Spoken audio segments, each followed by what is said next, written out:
쌀 한 톨 가져가는 꼴은 못 본다. 6년을 처먹고도 씨 하나 못 받은 년이 뭘 가져가겠다는 거냐? 시퍼런 새벽 42칸 기와집 대문이 벌컥 열리고 보따리 하나 든 여인이 맨발로 내쳐졌습니다. 여인의 무릎에는 피멍이 들어 있었고 등 뒤로 대문이 쾅 닫히는 소리가 칼날처럼 울렸습니다.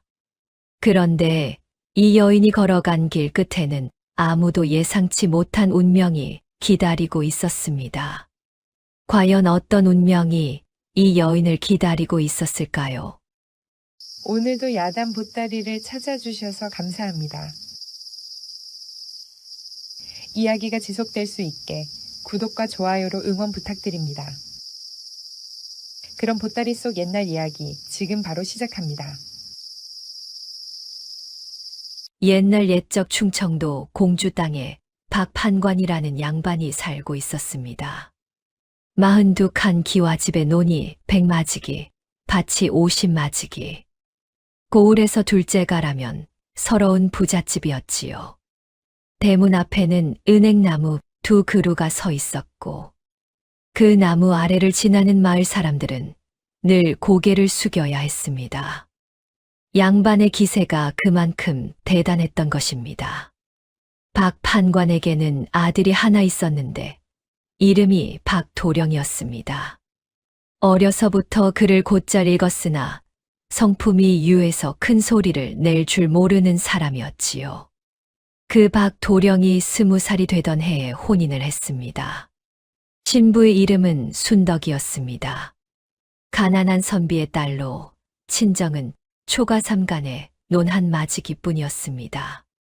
그러나 성품이 곧고 손재주가 남달랐지요. 바느질 하나는 고을에서 따라올 사람이 없었고 글도 제법 읽을 줄 알았습니다. 혼인 첫날 시어머니 오씨 부인은 순덕의 손을 잡고 말했습니다. 어여쁜 것, 우리 집안의 복을 가져올 상이로구나. 순덕은 고개를 숙이며 대답했습니다. 부족한 몸이오나 최선을 다하겠사옵니다. 그 말은 진심이었습니다. 순덕은 새벽같이 일어나 부엌에 불을 지폈습니다. 시아버지의 아침상을 손수 차렸고 시어머니의 빨래를 정성껏 삶았습니다. 하인들이 할 일까지 도맡아 했지요. 마당을 쓸고 장독대를 닦고 안채와 바깥채를 빈틈없이 살폈습니다. 부엌 아궁이 앞에 앉아 있는 시간이 하루의 절반이었습니다. 손이 트고 갈라져서 겨울이면 피가 맺혔지만 순덕은 내색하지 않았습니다. 마을 사람들이 수군거렸습니다. 박 판관 댁 새 며느리 보았소. 하인 안 부리고 제 손으로 다 한다더군. 저런 며느리를 두면 집안이 절로 일어서지. 오씨 부인도 처음에는 흐뭇했습니다. 손님이 올 때마다 자랑을 했지요. 우리 며느리는 10명 하인 부럽지 않다오.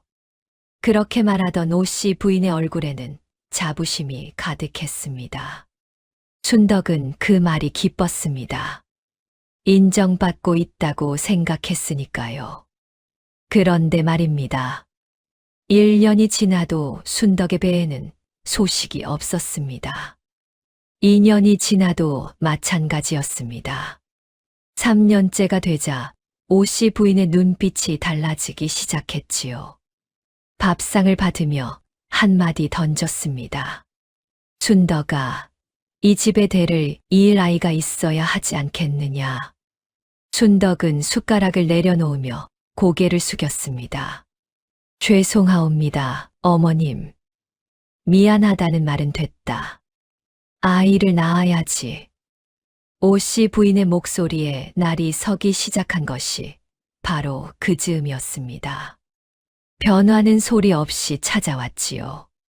순덕이 장독대를 닦아도 오씨 부인은 더 이상 고맙다 하지 않았습니다. 순덕이 바느질한 옷감을 가져가도 훑어보지 않았지요.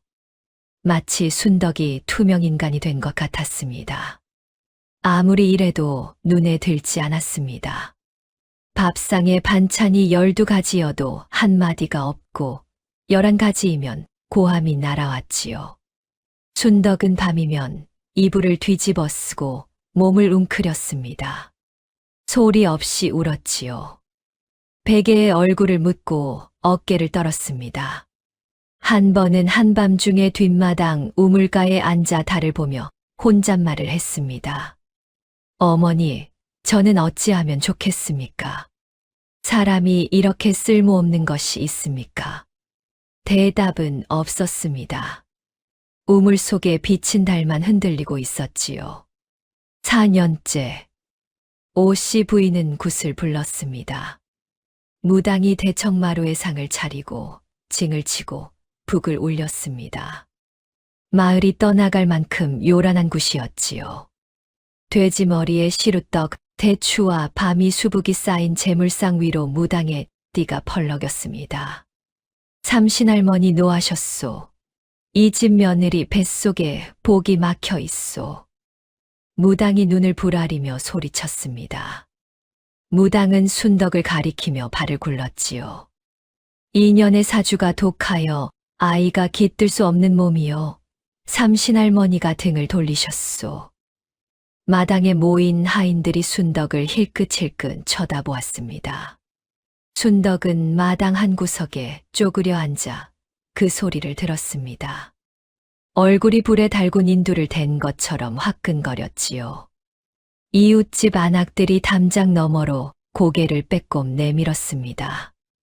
쯧쯧, 저러다 쫓겨나겠네. 가엾기도 하지. 하긴 자식을 못 낳으면 어쩌겠어. 수군거림이 바람을 타고 순덕의 귀에 닿았습니다. 순덕은 눈물을 삼켰습니다. 주먹을 꽉 쥐고 일어나 부엌으로 갔지요. 물을 썰고 팔을 다듬고 밥을 지었습니다. 울 시간이 없었습니다. 아니, 울어서는 안 된다고 스스로에게 말했습니다. 그 무렵 순덕은 몰래 약을 구하러 다니기 시작했습니다. 새벽에 산에 올라 쓴바귀를 뜯고 장터 약방에서 당귀와 인모초를 사서 달여 마셨지요. 쓰디 쓴 약을 하루도 빠짐없이 3달을 마셨습니다. 혀가 까맣게 물들었지요.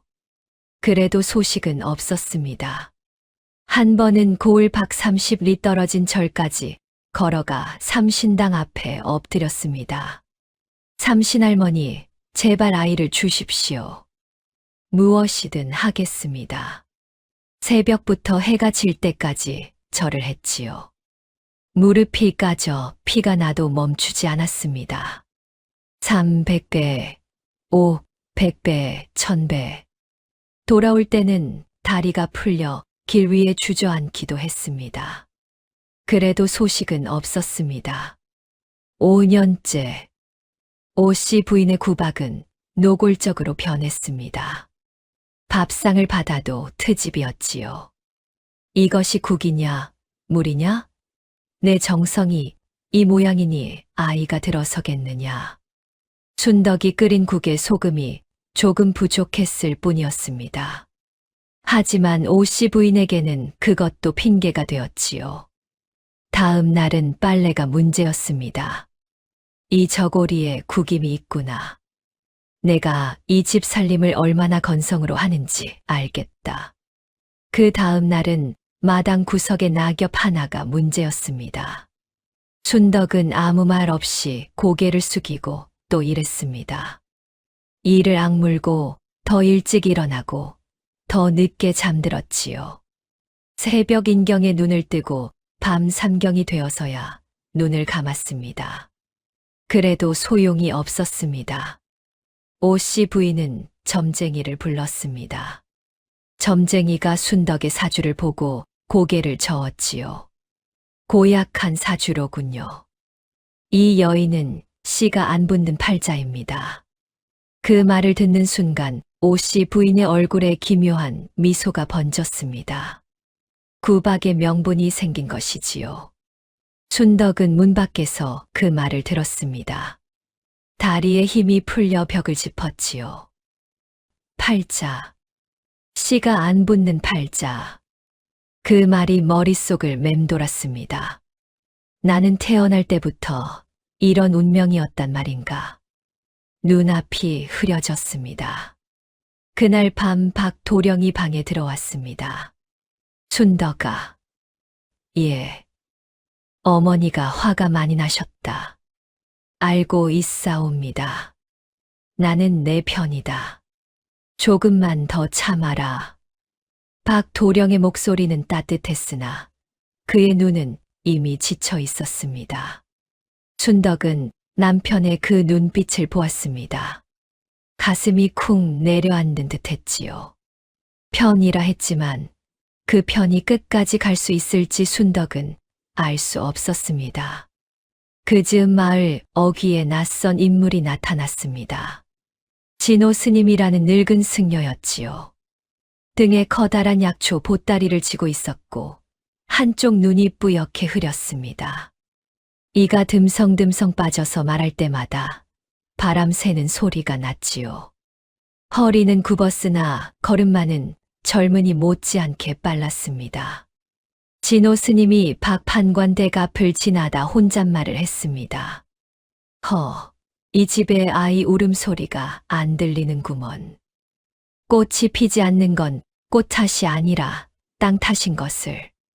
사람들은 왜 꽃만 탓하는고. 마침 물을 기르러 나온 순덕이 그 말을 들었습니다. 스님, 무슨 말씀이시옵니까? 진호 스님이 빙그레 웃었습니다. 허허, 지나가는 늙은이의 헛소리일세. 신경 쓰지 말게. 그러고는 느릿느릿 길을 떠났습니다. 순덕은 두레박을 내려놓고 그 뒷모습을 바라보았습니다. 꽃이 안 피는 건 꽃 탓이 아니라 땅 탓이라.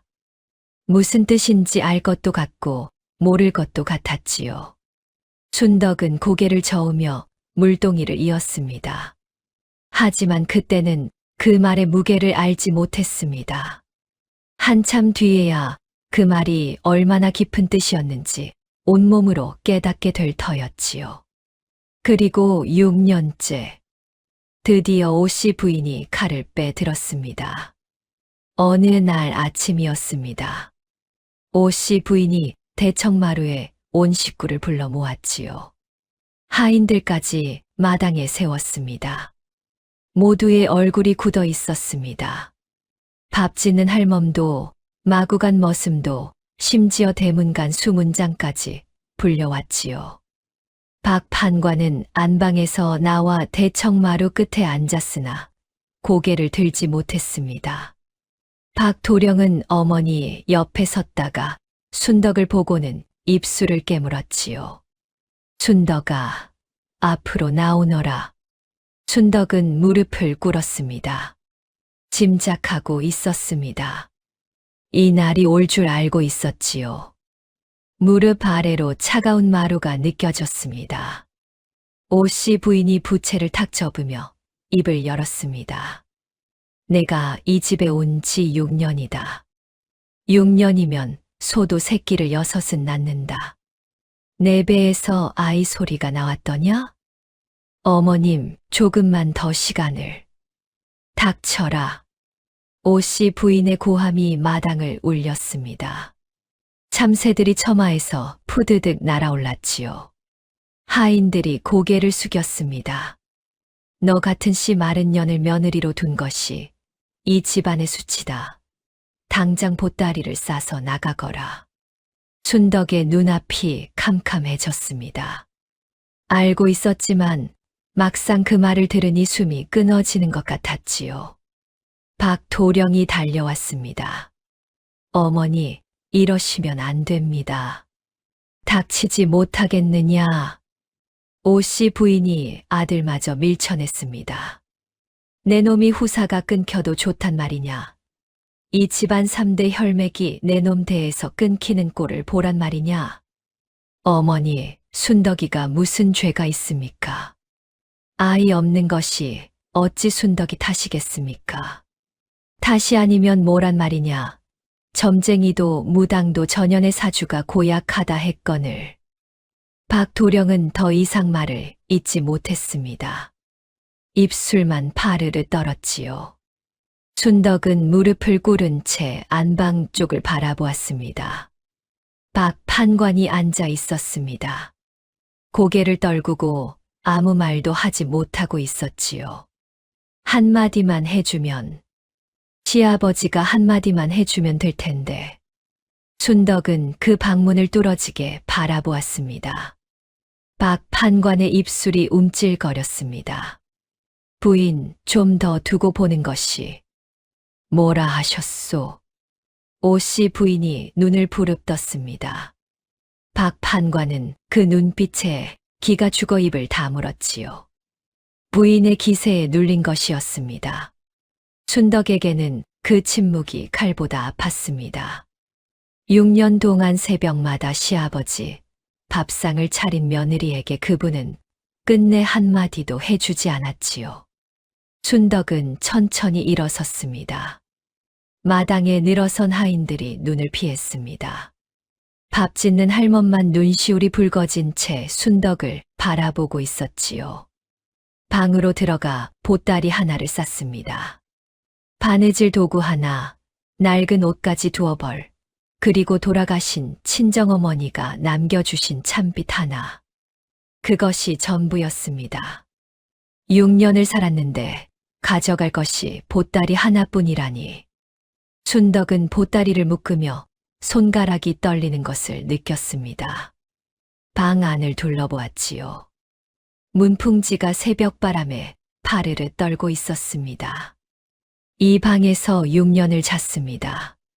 새벽마다 이 방에서 일어나 부엌으로 갔지요. 이제 다시는 이 방에 들어올 일이 없을 것이었습니다. 순덕은 방바닥을 한번 쓸어보았습니다. 손끝에 나무결이 느껴졌지요. 그리고 일어섰습니다. 마당을 가로지를 때 박도령이 뒤따라왔습니다. 순덕아, 잠깐만. 순덕이 멈추었습니다. 박도령이 품에서 은전두원잎을 꺼내 순덕의 손에 쥐어주었지요. 이것밖에 없다. 미안하다. 순덕은 은전을 내려다보았습니다. 박도령의 눈이 붉어져 있었지요. 내가 못난 탓이다. 아닙니다. 날이 탓이 아닙니다. 순덕은 은전을 도로 박도령의 손에 놓았습니다. 저는 빈손으로 왔으니 빈손으로 가겠사옵니다. 박도령이 할 말을 잃었습니다. 순덕은 돌아서서 대문을 향해 걸었지요. 대문을 나서는 순덕의 등 뒤로 오씨 부인의 목소리가 쫓아왔습니다. 2번 다시 이 문턱을 넘지 마라. 순덕은 뒤돌아보지 않았습니다. 눈물이 흘렀지만 소리는 내지 않았지요. 이를 악물고 걸었습니다.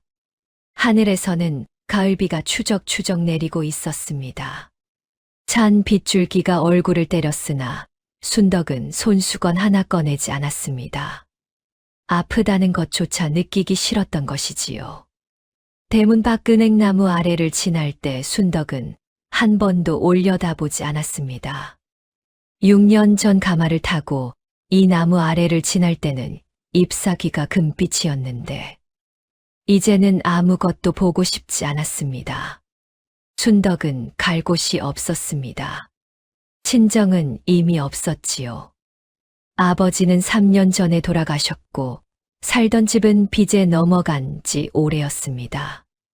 오라비 하나 있었으나 먼 함경도 땅으로 떠난 뒤 소식이 끊겼지요. 가까운 친척이라곤 외가 쪽 이모가 있었으나 그분도 몇 해 전 전염병으로 세상을 떠났습니다. 세상의 순덕을 받아줄 곳은 어디에도 없었지요. 비를 맞으며 걸었습니다. 하루를 걷고 이틀을 걸었습니다. 장터를 지나다 떡집 앞에 멈추었지요. 떡을 찌는 김이 모락모락 올라오고 있었습니다. 배가 고팠습니다. 이틀째 아무것도 먹지 못했으니까요. 떡집 안악이 순덕의 행색을 보더니 떡 한 조각을 내밀었습니다. 이거 먹어. 사람이 굶으면 안 되지. 감사합니다. 순덕은 떡을 받아 한 입 베어 물었습니다. 달콤한 맛이 혀에 퍼졌지요. 그런데 이상하게도 그 단맛이 눈물을 불렀습니다. 박 판관 댁에서는 매일 쌀밥에 반찬이 12가지였습니다. 그 밥을 지은 것도 반찬을 만든 것도 순덕이었지요. 그런데 정작 순덕에게 떡 한 조각 건네는 사람은 모르는 안악 하나뿐이었습니다. 순덕은 떡을 씹으며 걸었습니다. 발바닥에 물집이 잡히고 터져서 피가 났지요. 집신이 달아 맨발이나 다름없었습니다. 사흘째 되는 날이었습니다. 깊은 산자락에 이르렀을 때 다리에 더 이상 힘이 들어가지 않았습니다.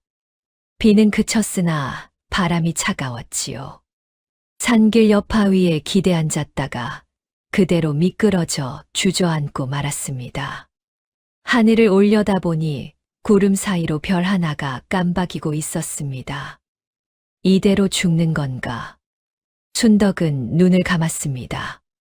손에 쥔 보따리 끈을 놓을까 말까 망설이는 순간이었지요. 보따리를 놓으면 모든 것을 놓는 것 같았습니다. 돌아가신 어머니의 찬빛이 그 안에 있었으니까요. 어머니라면 뭐라고 했을까? 순덕의 어머니는 살아생전에 늘 말했습니다. 순덕아, 사람은 쓰러져도 손에 쥔 것을 놓으면 안 된다. 순덕은 보따리 끈을 꽉 쥐었습니다. 놓지 않았습니다. 그때였습니다. 어디선가 아이의 울음소리가 들려왔습니다. 희미한 울음소리였습니다. 바람 소리에 섞여 끊길 듯 말 듯 들려왔지요. 순덕은 눈을 떴습니다. 울음소리인가, 바람 소리인가. 귀를 기울였습니다. 또 들렸습니다. 틀림없는 울음소리였지요. 아이의 울음이었습니다. 몸에 힘이 없었지만 그 울음소리가 귓전을 떠나지 않았습니다. 순덕은 바위를 짚고 일어섰지요. 비틀거리며 소리가 나는 쪽으로 걸었습니다. 산길을 벗어나 수풀을 헤치자 낡은 폐가가 하나 나왔습니다. 지붕은 반쯤 내려앉았고 벽은 허물어져 있었지요. 문짝은 한쪽만 달려 삐걱거리고 있었습니다. 그 안에서 울음소리가 새어 나오고 있었습니다. 순덕이 무너진 문을 밀고 들어갔습니다. 어둠 속에서 쉰내와 곰팡내가 코를 찔렀지요. 구석에 헝겊 뭉치 같은 것이 웅크려 있었습니다. 가까이 다가가 보니 아이였습니다. 5살쯤 되어 보이는 사내 아이. 갈비뼈가 하나하나 드러날 만큼 말랐고 입술은 파랗게 질려 있었지요. 머리카락은 수처럼 까맣고 뻣뻣했으며 온몸에 때가 껴서 피부색을 알 수 없었습니다. 그런데 눈만은, 커다란 두 눈만은 까만 보석처럼 또렷하게 빛나고 있었지요. 아이가 그 눈으로 순덕을 올려다보았습니다. 울음이 멈추었습니다. 어디서 온 거니? 아이는 대답 대신 순덕의 치마를 움켜쥐었습니다. 작은 손이 떨리고 있었지요. 손톱이 까맣게 때가 끼어 있었고 손가락이 나뭇가지처럼 가늘었습니다. 순덕은 아이를 안아 올렸습니다. 깃털처럼 가벼웠지요. 세상에 뼈밖에 안 남았구나. 아이의 왼쪽 어깨에 복숭아 모양의 붉은 점이 있었습니다. 윗부분이 살짝 움푹 들어간 또렷한 점이었지요. 아이를 감싸고 있던 헝겊은 낡아서 곳곳이 해져 있었습니다. 순덕은 보따리에서 마른 떡 부스러기를 꺼내 아이의 입에 넣어 주었습니다. 장터에서 얻은 떡을 조금 남겨둔 것이었지요. 아이가 허겁지겁 씹었습니다. 천천히 먹어. 순덕은 아이의 등을 쓸어주며 폐가 안을 둘러보았습니다. 살림이라곤 없었지요. 깨진 항아리 하나, 숯검댕이 묻은 솥뚜껑 하나. 누군가 살다 간 흔적은 있었으나 꽤 오래전에 떠난 듯 했습니다. 아이는 여기서 혼자 버텨온 것이었지요. 이름이 뭐니? 아이가 고개를 저었습니다. 이름이 없는 건지 모르는 건지 알 수 없었지요. 말은 할 줄 아니? 아이가 작은 목소리로 말했습니다. 배고파. 말을 할 줄은 알았습니다. 순덕은 한참을 아이를 내려다보았습니다. 나도 갈 곳 없는 몸이다. 나도 쫓겨난 사람이다. 내 한 몸도 건사하기 어려운 처지에 아이를 데리고 다닐 수 있겠는가. 데려가면 둘 다 죽는다. 놓고 가야 한다. 머리로는 그렇게 생각했습니다. 그런데 몸이 말을 듣지 않았지요. 아이를 내려놓으려 하면 아이의 손이 치마를 더 세게 움켜쥐었습니다. 가지 마. 그 한마디에 순덕의 심장이 쿵 내려앉았습니다. 가지 마. 박 판관댁에서 쫓겨날 때 아무도 하지 않았던 말. 5살 먹은 아이가 하고 있었지요. 순덕은 한 번 더 아이를 내려놓으려 했습니다. 아이의 손을 풀어보려 했지요. 하지만 아이의 손이 떨리고 있었습니다. 온몸이 떨리고 있었습니다. 두려움이었습니다. 다시 혼자 남겨질까봐 온몸으로 두려워하고 있었던 것입니다. 순덕의 눈에서 눈물이 쏟아졌습니다. 이 아이도 버림받은 것이다. 나처럼, 나와 같은 아이다. 가자. 순덕은 아이를 업었습니다. 가벼운 몸이었지만 순덕의 다리도 후들거렸지요. 그래도 걸었습니다. 보따리를 한 손에 쥐고 아이를 등에 업고 산길을 내려왔습니다. 아이의 작은 손이 순덕의 목을 감았습니다. 체온이 느껴졌지요. 뜨거웠습니다. 열이 있었습니다. 순덕의 발걸음이 빨라졌습니다. 고갯마루를 넘으니 작은 마을이 보였습니다. 청풍이라는 이름의 마을이었지요. 산 아래 논밭이 펼쳐지고 시냇물이 흘렀습니다. 마을 어귀에 이르렀을 때 순덕은 그 자리에 주저앉고 말았습니다. 더 이상 한 발짝도 뗄 수가 없었지요. 아이를 내려놓고 헐떡거리는데 누군가 다가왔습니다. 이런, 이게 누구야? 진호 스님이었습니다. 박 판관댁 앞에서 혼잣말을 하던 그 늙은 승려가 눈앞에 서 있었지요. 등에 약초 보따리를 진 모습 그대로였습니다. 스님, 허허, 세상이 좁구먼. 아까 그 집 며느리 아닌가. 순덕은 할 말을 잃었습니다. 진호 스님이 순덕과 아이를 번갈아 보았지요. 이 아이는 산속 폐가에서 주었습니다. 주었다. 아이를? 진호 스님이 아이에게 다가가 얼굴을 들여다보았습니다. 아이가 겁먹은 눈으로 순덕 뒤에 숨었지요. 진호 스님이 허허 웃었습니다. 겁내지 마라. 이 늙은이가 잡아먹지는 않는다. 진호 스님이 아이의 이마를 짚어보더니 표정이 굳었습니다. 열이 높구먼. 이대로 두면 위험하네.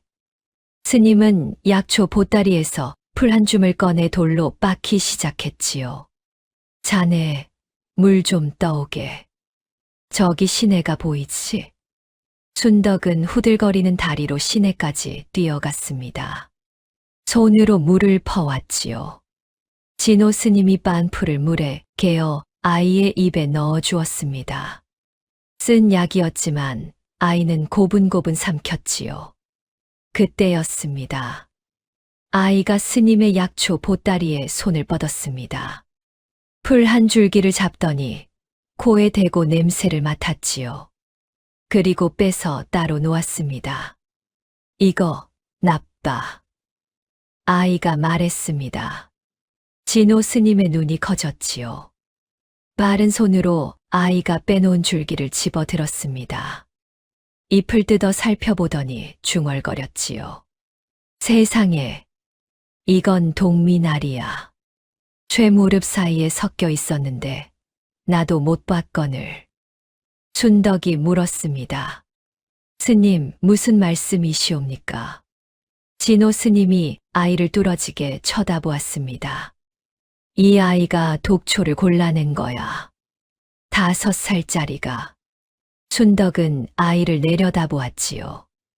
아이는 이미 다른 약초를 만지작거리며 냄새를 맡고 있었습니다. 풀을 만지는 아이의 눈빛이 달랐지요. 아까까지의 겁먹은 눈이 아니었습니다.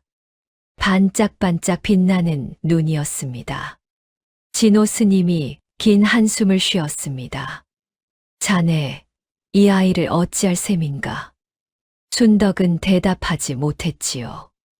아이를 키울 형편이 안 된다는 것을 알고 있었습니다. 가진 것이 아무것도 없었으니까요. 자네 형편이 어려운 건 내 두 눈으로 보고 있네. 진호 스님이 말했습니다. 하지만 이 아이에게는 하늘이 준 재주가 있어. 풀 한 포기에서 독과 약을 구별하는 눈. 이건 아무나 가질 수 있는 것이 아닐세. 스님, 저는 제 한 몸도 건사하기 어려운 처지입니다. 그래서 묻는 것이야. 어려운 줄 알면서도 이 아이를 버릴 수 있겠느냐고. 순덕은 아이를 보았습니다. 아이가 순덕의 치마를 잡고 있었지요. 작은 손이었습니다. 더없이 작은 손이었습니다.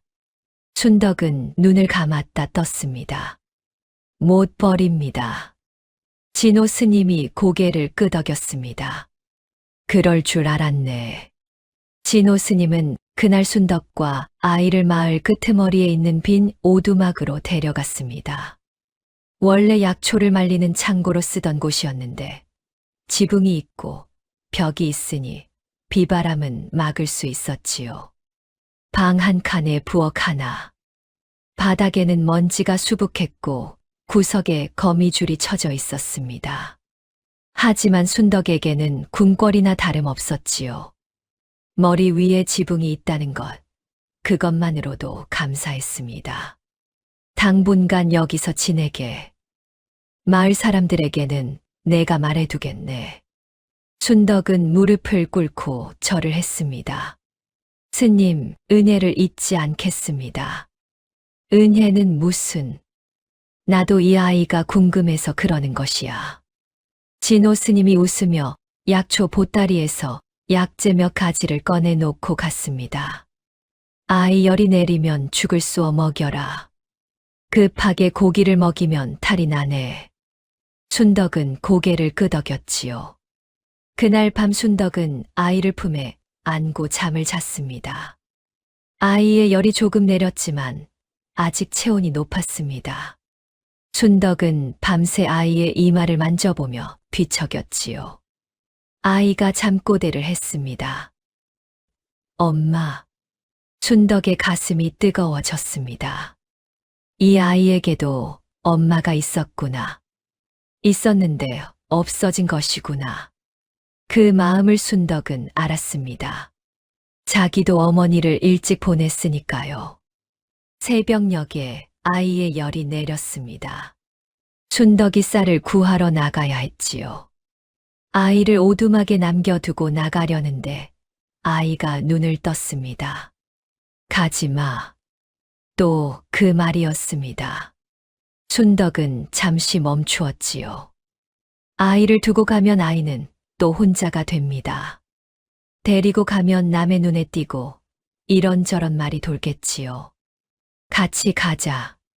순덕은 아이를 업었습니다. 마을 안악들이 수군거렸지요. 저 여인 누구야?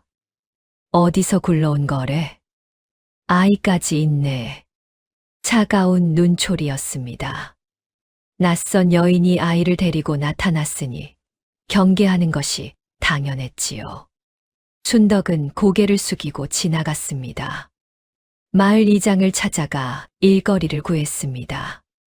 논일이든 밭일이든 무엇이든 하겠습니다. 이장이 순덕을 위아래로 훑어보았지요. 혼자요? 예. 아이는? 제가 돌보는 아이입니다. 이장이 고개를 갸웃거렸지만 품이 부족한 터라 이를 주었지요. 하루 품삯이 쌀반 되었습니다. 순덕은 아이를 논둑에 앉혀두고 일했습니다. 허리가 끊어질 듯 아팠지만 멈추지 않았지요. 모내기철이라 할 일이 많았습니다. 해가 질 때까지 일하고 돌아와 쌀로 죽을 쑤었습니다. 아이에게 먼저 먹이고 남은 것을 순덕이 먹었지요. 남은 것이라곤 솥바닥에 붙은 누룽지뿐이었습니다. 며칠이 지나자 마을 안악들의 태도가 조금씩 달라지기 시작했습니다. 저 여인일 하나는 진짜 잘하더라. 아이도 데리고 다니면서 불평 한마디 없어. 하지만 순덕은 밤이면 고민에 빠졌지요. 이 아이를 정말 키울 수 있겠는가? 쌀반대로 둘이 먹고 살 수 있겠는가? 아이가 아프면 어쩌나? 돈도 없는데. 어느 날 밤 순덕은 잠든 아이를 내려다보며 생각했습니다. 관가에 맡기면 어떨까? 고을원님에게 사정을 말하면 아이를 거두어 줄 수도 있겠지요. 그게 아이를 위한 일 아닌가? 순덕은 아이의 얼굴을 들여다보았습니다. 잠든 아이의 입꼬리가 살짝 올라가 있었지요. 엄마라고 잠꼬대를 한 그 입이었습니다. 이 아이가 관가에 가면 어떻게 될까? 이름도 성도 없는 아이, 부모도 없는 아이, 관아에서 키워주겠는가? 아니다. 거린 패거리에 넘겨지거나 머슴으로 팔려가겠지요. 순덕은 고개를 저었습니다. 안 된다. 그건 안 된다. 하지만 현실은 냉혹했습니다. 쌀이 떨어져 가고 있었지요. 옷가지는 두어버리 전부였고 겨울이 오면 얼어 죽을 판이었습니다. 이대로는 안 됩니다. 하지만 이 아이를 버릴 수도 없습니다. 그러면 어떻게 해야 합니까? 순덕은 자기 손을 내려다보았습니다. 트고 갈라지고 굳은 살이 박힌 손이었지요. 이 손으로 6년을 일했습니다. 이 손이 밥을 짓고 빨래를 하고 바느질을 하고 마당을 쓸었지요. 이 손이면 된다. 이 손이면 어디서든 먹고 살 수 있다. 순덕은 주먹을 쥐었습니다. 다음 날 아침 순덕은 아이에게 말했습니다. 이름을 지어줄게. 아이가 눈을 동그랗게 떴지요. 산에서 만났으니 산이라고 부를까? 산이. 아이가 따라 말했습니다. 그래, 내 이름은 산이다. 산이. 내 이름. 아이가 작은 손으로 자기 가슴을 가리켰지요. 순덕이 웃었습니다. 이름을 지어주는 것은 책임을 지겠다는 뜻이었습니다. 더 이상 고민하지 않겠다는 선언이었지요. 그것이 시작이었습니다. 순덕과 산이의 새로운 삶이 시작된 것입니다. 순덕은 다음 날부터 마을에서 닥치는 대로 일을 했습니다. 논일, 밭일, 빨래, 삭바느질. 아침에는 논에 나가 일하고 오후에는 마을 안악들의 옷감을 바느질했지요. 순덕의 바느질 솜씨는 금세 소문이 났습니다. 저 여인 솜씨가 보통이 아니야. 양반댁에서 바느질 배운 사람이래. 주문이 하나둘 들어오기 시작했지요. 삭바느질 값으로 쌀을 받고 물을 받고 때로는 옷감을 받았습니다. 겨우겨우 입에 풀칠은 할 수 있게 되었지요. 산이는 순덕이 일하는 동안 오두막 주변에서 풀을 뜯어 놀았습니다. 보통 아이와 달랐지요. 다른 아이들은 풀로 칼싸움을 했지만 산이는 풀잎을 한 장 한 장 뜯어 냄새를 맡고 맛을 보았습니다. 그리고 비슷한 종류끼리 나누어 놓았지요. 마을 아이들이 신기한 눈으로 쳐다보았습니다. 야, 너 뭐 하는 거야? 풀이야. 풀이 뭐 재밌어? 다 달라. 산이는 짧게 대답하고는 다시 풀의 코를 가져갔지요. 아이들이 킥킥 웃으며 돌아갔습니다. 쟤는 좀 이상해. 하지만 산이는 개의치 않았습니다. 풀이 좋았으니까요. 진호 스님이 틈틈이 찾아와 산이를 지켜보았습니다. 어느 날 진호 스님이 약초 10가지를 섞어 산이 앞에 놓았지요. 산이야, 이것 중에 먹으면 안 되는 것을 골라보아라. 산이가 약초를 하나하나 만져보고 냄새를 맡았습니다. 그러더니 3줄기를 골라 따로 놓았지요. 진호 스님이 확인했습니다. 3줄기 모두 독초였지요. 세상에, 세상에. 진호 스님이 연신 감탄했습니다. 이런 재주는 내 70평생에 처음 보네. 이 아이는 코로 약성을 읽어. 순덕이 물었지요. 그게 그렇게 대단한 것이옵니까? 대단하다마다 약초를 구별하려면 10년은 배워야 하네. 이 아이는 태어날 때부터 풀의 말을 알아듣는 거야. 진호 스님의 눈이 반짝거렸습니다. 마치 보물을 발견한 사람의 눈빛이었지요. 이 아이를 내게 맡기지 않겠나. 내가 약초를 가르치겠네. 순덕은 잠시 망설였습니다. 스님이 가르쳐 주시겠다면 이보다 큰 은혜가 없사옵니다. 하지만 아이를 보내지는 않겠습니다. 제가 있는 곳에서 배우게 해 주십시오. 진호 스님이 고개를 끄덕였지요. 좋네. 그럼 내가 이 마을에 좀 더 머물지. 그렇게 진호 스님은 청풍마을에 눌러 앉았습니다. 마을 뒷산에 작은 암자를 짓고 살며 산이에게 약초를 가르치기 시작했지요. 스님은 단순히 약초 이름만 가르치지 않았습니다. 산이야, 약초를 알려면 먼저 산을 알아야 한다. 산을요? 그래. 어느 자리에 햇볕이 드는지, 어디에 물이 고이는지, 어떤 흙에서 어떤 풀이 자라는지. 산의 말을 들어야 약초의 말도 들리느니라. 산이는 고개를 끄덕이며 스님의 말을 새겼지요. 그 가르침은 나중에 산이의 뼈가 되고 살이 되었습니다. 산이의 배움은 보통이 아니었지요. 한 번 본 약초는 잊지 않았습니다. 한 번 맡은 냄새는 기억했지요. 10가지를 알려주면 20가지를 깨쳤습니다. 진호 스님이 혀를 내둘렀지요. 내가 50년 걸린 것을 이 녀석은 3달 만에 해내는구나. 산이는 7살이 되자 약초를 캐러 혼자 산에 올랐습니다. 바구니 가득 약초를 캐와서 종류별로 나누고 말렸지요.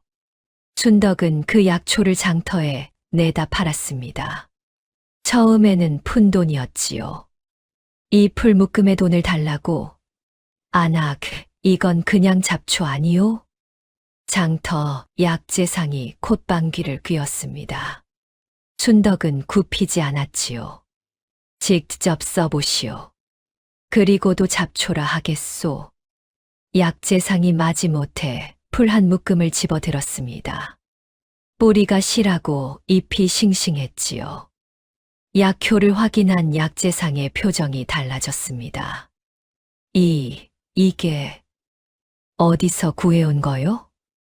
아이가 산에서 캐옵니다. 아이가? 약재상이 놀라 눈을 동그랗게 떴지요. 이 품질이면 내가 매번 사겠소.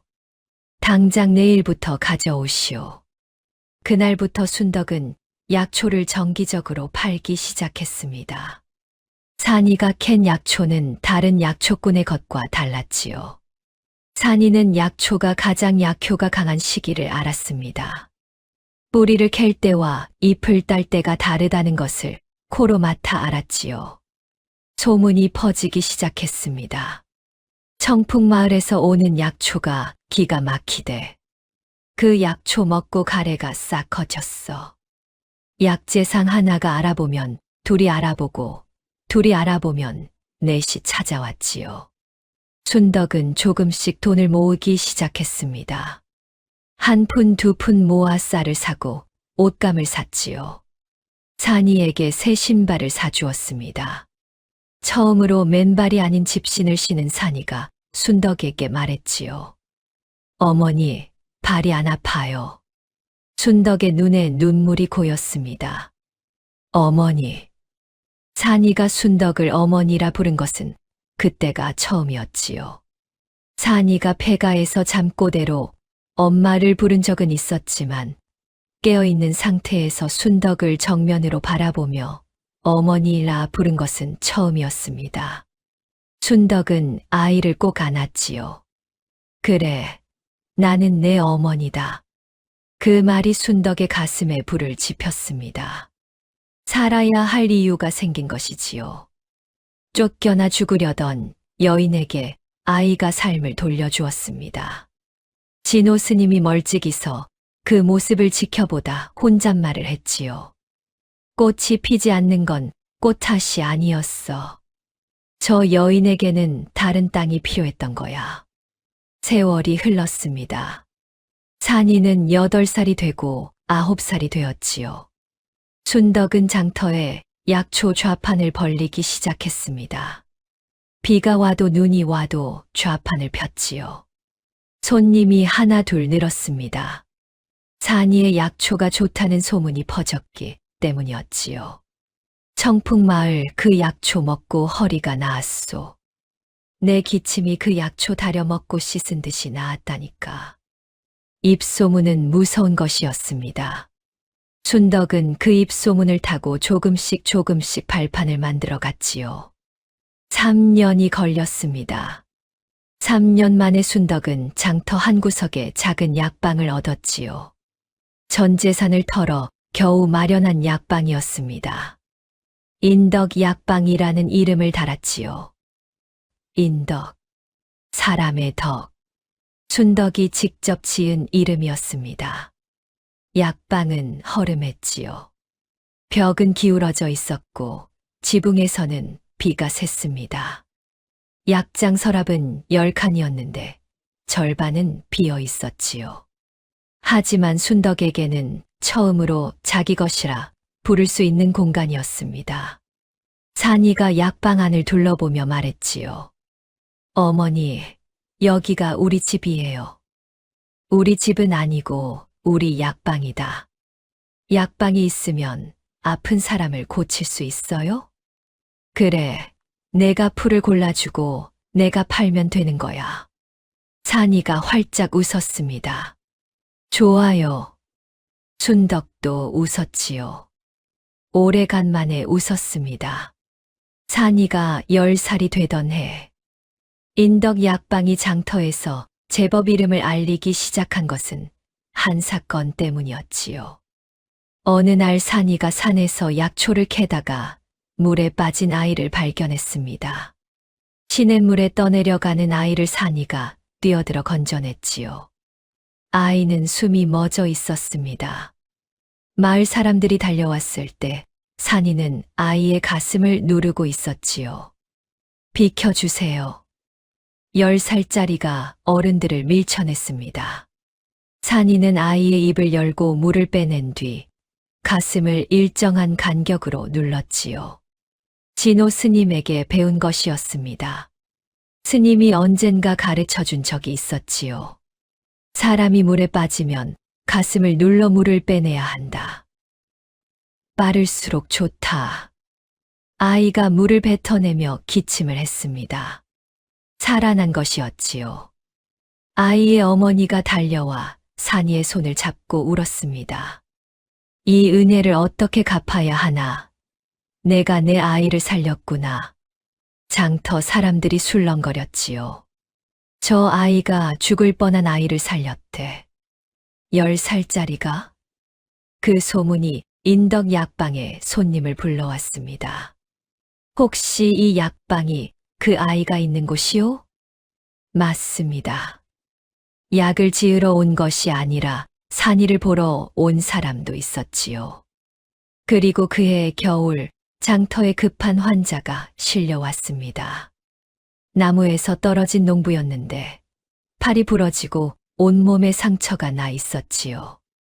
가장 가까운 약방이 인덕 약방이었습니다.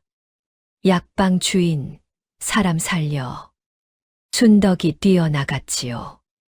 농부는 얼굴이 하얗게 질려 있었고 피가 흐르고 있었습니다. 순덕이 당황하고 있는데 산이가 달려왔지요.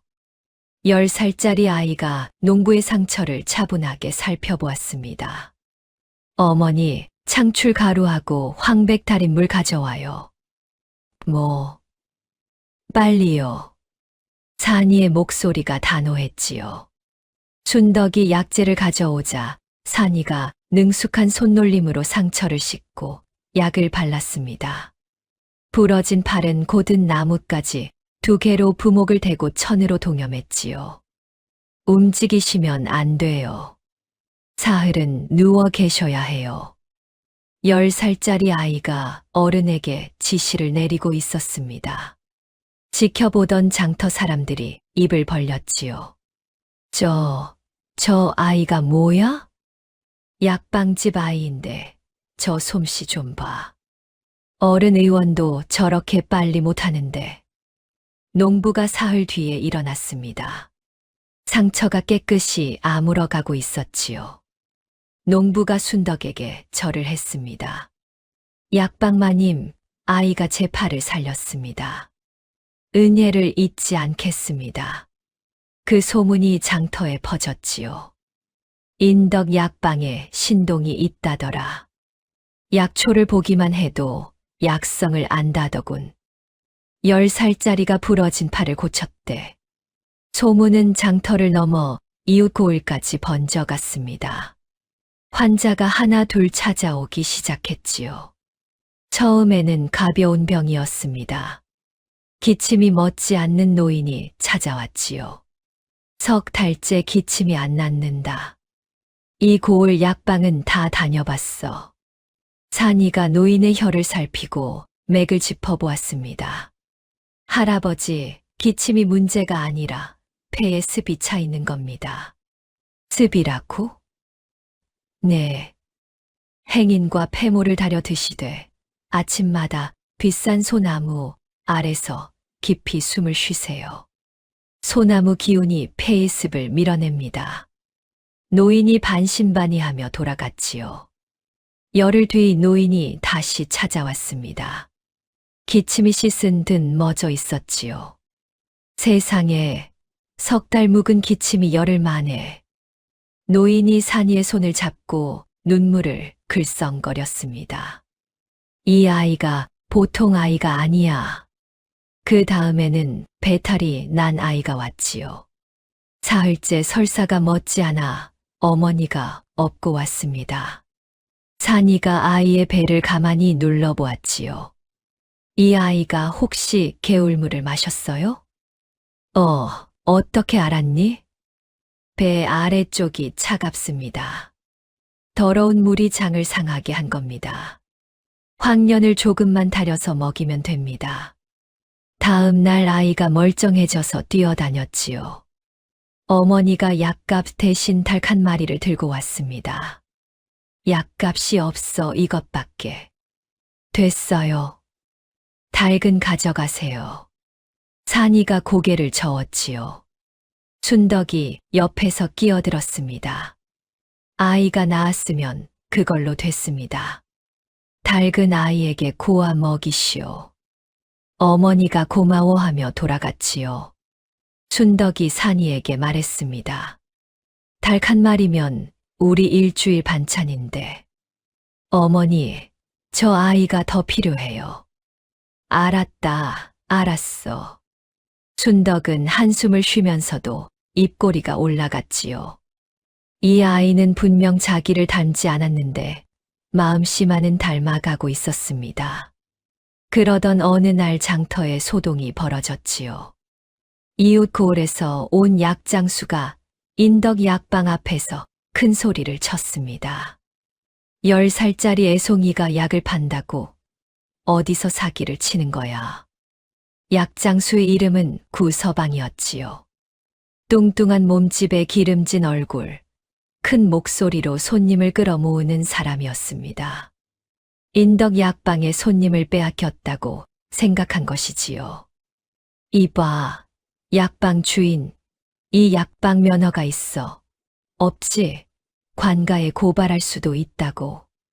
순덕이 나왔습니다. 무슨 난리를 치시오. 난리, 내가 왜 난리야. 내 약방 때문에 내 장사가 안 된다고. 구서방이 약방 좌판을 발로 걷어찼지요. 약초 바구니가 엎어지고 약재가 흩어졌습니다. 순덕이 이를 악물었지요. 그때 산이가 안에서 나왔습니다. 아저씨가 파는 약에 독초가 섞여 있어요. 아저씨 약 보따리에서 풀 냄새가 나는데 그 안에 투구꽃이 있어요. 투구꽃은 사람을 죽이는 독초예요. 구서방의 얼굴이 빨개졌지요. 허튼 소리 마라, 이 녀석이. 그러면 확인해 보면 되잖아요. 산이가 차분하게 말했습니다. 장터 사람들이 모여들었지요. 확인해봐. 구서방은 어쩔 수 없이 약 보따리를 열었습니다. 산이가 다가가 한 줄기를 빼들었지요. 이겁니다. 투구꽃. 잎 모양이 쇠무릎과 비슷해서 헷갈리기 쉬워요. 장터의 늙은 약재상이 다가와 확인했습니다. 맞다. 이건 투구꽃이야. 이걸 약에 섞었으면 큰일 날 뻔했네. 구서방의 얼굴이 하얘졌지요. 장터 사람들이 분노했습니다. 이 사람이 독초를 섞어 팔았어. 관가에 알려야 해. 아니야. 나도 몰랐어. 진짜 몰랐다고. 구서방이 허둥대며 짐을 싸서 도망쳤지요. 장터에 웃음이 터졌습니다. 저 약장수 얼굴 봤어. 10살짜리한테 망신당하고 도망갔네. 순덕이 흩어진 약초를 주워 담고 있는데 장터 사람들이 도와주었지요. 순덕 마님, 괜찮으시오? 산이가 아니었으면 큰일 날 뻔했소. 앞으로 저런 놈이 오면 우리가 쫓아내리다. 순덕의 눈에 눈물이 핑 돌았습니다. 혼자가 아니구나. 이 장터에서 혼자가 아니구나. 그날 이후 인덕 약방의 위상이 달라졌지요. 장터 사람들이 인덕 약방을 지켜주기 시작했습니다. 산이가 12살이 되던 해에는 약방을 넓혔지요. 원래 약방 옆판까지 새를 들여 약재 창고로 쓰기 시작했습니다. 약장 서랍도 20칸으로 늘렸지요. 이제는 빈 서랍이 없었습니다. 산이는 13살이 되자 진호 스님의 허락 아래 직접 환자를 보기 시작했지요. 물론 어린 나이에 믿지 못하는 사람도 있었습니다. 아니, 이 애송이가 내 병을 본다고? 고을의 부자 영감 하나가 코웃음을 쳤지요. 만성 허리 통증으로 소문난 약방이란 약방은 다 다녀본 사람이었습니다. 산이가 조용히 말했지요. 영감님, 허리가 아프신 게 아니라 콩팥이 차가우신 겁니다. 허리는 콩팥의 집이라 콩팥이 냉하면 허리가 아픕니다. 뭐야, 이놈이? 두충과 우슬을 다려 드시되 족삼리에 뜸을 떠야 합니다. 보름이면 차도가 있을 겁니다. 부자 영감이 반신반의하며 약을 지어갔지요. 보름 뒤 부자 영감이 약방에 다시 나타났습니다.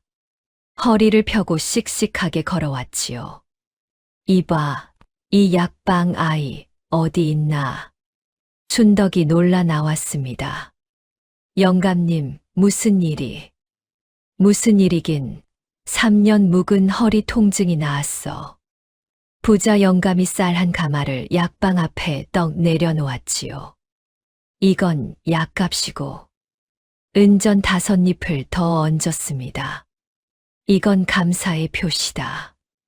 그 뒤로 부자 영감이 온 동네에 떠벌리고 다녔지요. 인덕 약방산이라는 아이, 내가 보증하네. 그 손은 하늘이 내린 손이야. 소문이 소문을 낳았습니다. 먼 고을에서까지 환자가 찾아왔지요. 어떤 사람은 하루 길을 걸어왔고, 어떤 사람은 이틀 길을 걸어왔습니다. 산이는 모든 환자를 정성껏 살펴보았지요. 돈이 없는 환자에게는 약값을 받지 않았습니다. 춘덕이 처음에는 말렸지요. 산이야, 우리도 먹고 살아야 한다. 어머니, 배고픈 사람이 더 아픈 법이에요. 배고프면서 아프면 얼마나 힘들겠어요. 춘덕은 할 말을 잃었습니다. 이 아이는 자기가 굶주려 받기에 굶주린 사람을 외면하지 못하는 것이었지요. 알았다.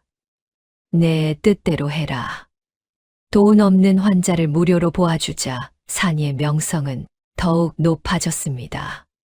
저 아이는 약재주도 대단하지만 마음씨가 더 대단하다. 가난한 사람은 공짜로 봐준다며? 그 어미도 대단해.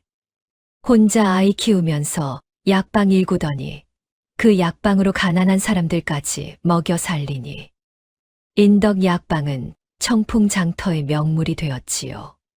산이가 14살이 되던 해 고을 원님의 귀에까지 소문이 들어갔습니다. 원님이 인덕 약방에 사람을 보냈지요. 원님께서 만성두통으로 고생하시는데 한번 와보겠느냐. 춘덕이 걱정했습니다. 산이야, 원님을 잘못 치료하면 큰일 난다. 걱정 마세요, 어머니. 산이가 원님의 관하로 갔지요. 관하는 장터 약방과는 세상이 달랐습니다. 높은 담장에 푸른 기와 마당에는 하인들이 줄지어 서 있었지요. 산이는 주눅 들지 않았습니다. 원님이 앉아있는 방에 들어가 공손히 절을 했지요. 소인산이 원님의 옥체를 살피러 왔사옵니다. 원님이 산이를 위아래로 훑어보았습니다. 내가 그 소문의 아이냐? 꽤 어리구나. 나이는 어리오나 병은 가리지 않사옵니다. 원님이 피식 웃었지요. 좋다. 내 두통을 고쳐보아라. 1년 넘게 한양의원의 약을 먹어도 안 낫는다. 산이가 원님의 맥을 짚고 혀를 살피고 눈을 들여다보았습니다. 그러더니 자리에서 일어나 방 안을 둘러보았지요. 창문을 열었습니다. 바람이 불어왔습니다. 산이가 코를 킁킁거렸지요. 나리, 관아 뒤뜰의 매화나무를 베어내십시오. 뭐, 매화나무를. 원님이 어이없다는 표정을 지었습니다. 그 매화나무는 선대 원님이 심은 것인데 나무를 왜 베라는 거냐? 나리, 매화나무에 독벌레가 살고 있사옵니다. 그 벌레의 도끼가 바람을 타고 방 안으로 들어오고 있사옵니다. 나리의 두통은 약으로 고칠 병이 아니라 도끼를 끊어야 낫는 병이옵니다. 원님이 반신반의하며 사람을 시켜 매화나무를 조사하게 했지요. 하인이 나무 껍질을 벗기자 속에서 시꺼먼 벌레가 바글바글 기어 나왔습니다. 원님이 의자에서 벌떡 일어섰지요. 세상에. 나무를 베어내고 산이가 지어준 약을 다려 마시자 보름도 안 되어 두통이 사라졌습니다. 원님이 크게 기뻐하며 산이에게 상을 내렸지요. 비단 10필과 쌀 20가마였습니다. 내 나이에 이 재주라면 훗날 어의원에 들어갈 인재로구나. 원님이 감탄했지요. 때가 되면 내가 천거해주마. 춘덕은 기뻤습니다. 아이가 인정받는 것이 이렇게 기쁜 것이었지요. 인덕 약방은 이제 고을 최고의 약방이 되었습니다. 돈도 제법 모였지요. 오두막에서 시작한 삶이 기와지붕 아래로 옮겨졌습니다. 작지만 단정한 집이었지요. 마당에 약초밭을 일구고 처마 아래에 약재를 말렸습니다. 순덕은 어느 날 저녁 마루에 앉아 약초밭을 바라보며 생각했지요. 여기까지 왔다. 쫓겨나던 날 빗속에서 죽으려 했던 내가 여기까지 왔다. 잘 살고 있다. 그때 산이가 다가와 옆에 앉았습니다. 어머니, 무슨 생각해요? 아무 생각 안 한다. 거짓말. 어머니는 먼데 볼 때 꼭 무슨 생각하는 거예요. 순덕이 피식 웃었지요. 너무 잘 아는구나. 내가. 당연하죠. 어머니잖아요. 순덕의 눈에 눈물이 맺혔습니다. 이 아이가 있어서 살았다. 이 아이가 있어서 여기까지 왔지요. 모든 것이 잘 풀리는 것 같았습니다. 약방은 번성했고 산이는 날마다 성장했고 진호 스님은 든든한 울타리였지요. 순덕은 이대로 평생 살 수 있으리라 생각했습니다. 하지만 그것은 착각이었지요. 세상은 그리 호락호락하지 않았습니다. 산이가 15이 되던 해 봄이었습니다. 원님의 천거로 산이가 한양어의원 의생시험에 응시하게 되었지요. 대단한 일이었습니다. 시골 장터 약방의 아이가 어의원에 발을 들이게 된 것이니까요. 산이는 시험에서 수석을 차지했습니다. 한양에서 내로라 하는 약방 도제들, 의원의 아들들을 모두 제치고 1등을 한 것이었지요. 소문이 온 나라에 퍼졌습니다. 충청도 청풍에 15살 신동의생이 나왔다더라. 어의원 시험의 수석이래. 순덕은 기쁨에 겨워 울었지요. 산이가 돌아오는 날 마을 사람들이 길에 늘어서 환영했습니다. 산이 도련님 오신다. 우리 마을의 자랑이야. 산이가 쑥스러운 듯 웃었지요. 키가 훌쩍 큰 청년이었습니다. 까무잡잡하던 피부는 뽀얘졌고 눈매가 선명해졌지요. 백색 도포를 입고 약상자를 맨 모습이 당당했습니다. 순덕이 대문 앞에서 아이를 맞았지요. 잘했다, 산이야. 어머니 덕분입니다. 무슨 소리? 내가 잘한 거지. 모든 것이 완벽해 보이는 순간이었습니다. 그런데 바로 그날이었지요. 산이가 돌아온 그날 저녁. 인덕 약방 앞에 낯선 가마가 멈추어 섰습니다. 비단보에 쌓인 가마였지요. 가마 문이 열리고 비취색 비단 저고리에 금 비녀를 꽂은 부인이 내렸습니다. 오씨 부인이었지요. 순덕의 전 시어머니가 10년 만에 나타난 것이었습니다. 옆에는 연분홍 저고리를 입은 젊은 여인이 서 있었지요. 순덕이 한 번도 본 적 없는 얼굴이었습니다.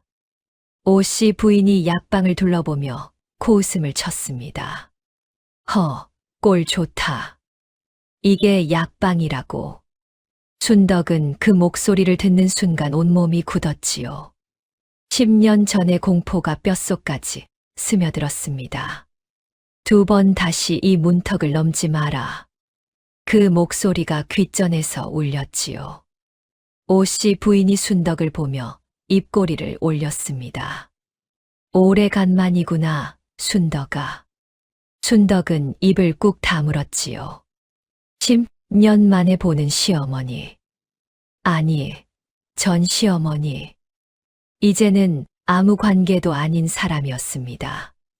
그런데 왜 이렇게 심장이 뛰는 것인지. 무슨 일로 오셨습니까? 순덕의 목소리가 딱딱했지요. 오씨 부인이 부채를 펼치며 웃었습니다. 내가 아이를 키우고 있다면서. 순덕의 눈이 좁아졌지요. 아이라뇨. 약재에 재주가 있다는 아이 말이다. 어의원 시험에 수석을 했다며? 소문이 이미 오씨 부인의 귀에 들어간 것이었습니다. 그게 어머님과 무슨 상관이옵니까? 상관이 있지.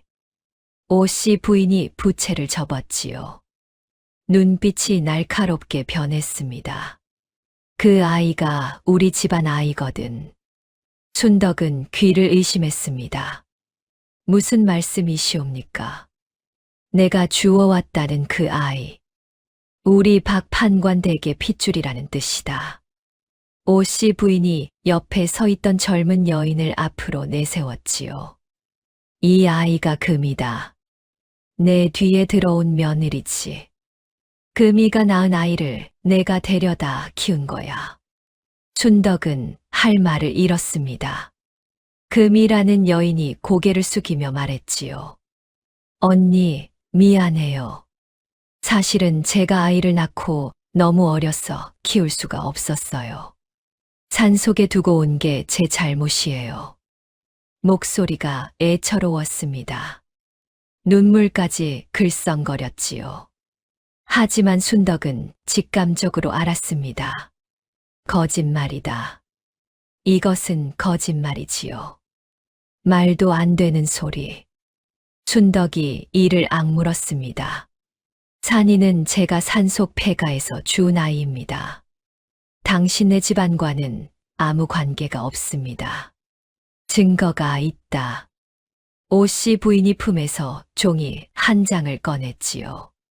아이를 낳은 날짜와 장소를 적은 기록이다. 금이가 아이를 낳았고 그 아이를 산속에 두었다. 날짜와 장소가 내가 아이를 주운 때와 일치한다. 순덕이 종이를 빼앗아 보았습니다. 글씨가 정갈했지요. 날짜는 맞았습니다. 하지만 누구든 나중에 적을 수 있는 것이었지요. 이런 종이 쪼가리가 무슨 증거가 됩니까? 그러면 관아에서 가리자. 오씨 부인이 차갑게 말했습니다. 아이의 친모가 나섰으니 관아에서 판결을 받겠다. 관에서 누구의 아이인지 가려줄 것이다. 순덕은 숨이 막혔지요. 관아라. 관아에 가면 오씨 부인은 양반의 아내였습니다. 박 판관은 벼슬아치 출신이었지요. 돈도 있고 힘도 있었습니다. 반면 순덕은 쫓겨난 여인이었지요. 아무 연줄도 없는 평민이었습니다. 관아에서 누구의 편을 들겠습니까? 오씨 부인이 가마에 오르며 돌아보았습니다. 열흘 안에 관아에서 보자꾸나. 아이를 순순히 내놓으면 내게도 나쁠 것 없다. 가마가 떠나갔지요. 순덕은 약방문 앞에 서서 떠나가는 가마를 바라보았습니다. 다리가 떨렸지요. 어머니. 산이가 안에서 나왔습니다. 다 듣고 있었지요. 어머니, 저 사람들이 누구예요? 순덕은 산이의 얼굴을 보았습니다. 커다란 눈, 총명하게 빛나는 눈이었지요. 이 아이를 빼앗길 수는 없었습니다. 아무것도 아니다. 걱정 마라. 하지만 순덕의 손이 떨리고 있었지요. 산이는 그 떨림을 보았습니다. 다음 날부터 오씨 부인의 공세가 시작되었습니다. 먼저 소문을 퍼뜨렸지요. 인덕 약방 그 여인, 남의 아이를 훔쳐다 키운 거래. 애끼, 그게 무슨 소리야? 진짜래. 아이의 친어미가 나타나서 돌려달라는데 안 준대. 장터 사람들이 술렁거리기 시작했습니다. 처음에는 순덕 편이 많았지요. 에이, 순덕이가 그럴 리 없지. 그 여인이 얼마나 고생하며 아이를 키웠는데. 하지만 소문은 매일 새로운 살을 붙여가며 퍼졌습니다. 친어미가 있는데 안 돌려주면 그건 좀. 여론이 조금씩 갈라지기 시작했지요. 순덕이 장터를 걸으면 수군거림이 따라다녔습니다. 등 뒤에서 속닥거리는 소리가 들렸지요. 저기 저 여인이야. 쯧쯧. 전에는 순덕마님 하고 인사하던 사람들이 눈을 피했습니다. 한 번은 약방 벽에 누군가가 먹으로 글씨를 써놓았지요. 남의 자식 훔친 년의 약방. 순덕이 새벽에 나와 그 글씨를 지웠습니다. 손이 까맣게 물들도록 문질렀지요. 그래도 글씨 자국이 남았습니다. 오씨 부인은 소문만 퍼뜨린 것이 아니었습니다. 돈을 뿌렸지요. 장터 약재상들에게 돈을 돌렸습니다. 인덕 약방에 약재를 팔지 마시오. 거래를 끊어주면 은전 10잎을 주겠소. 약재상 넷 중 셋이 돈을 받았지요. 남은 한 명도 곧 무릎을 꿇었습니다.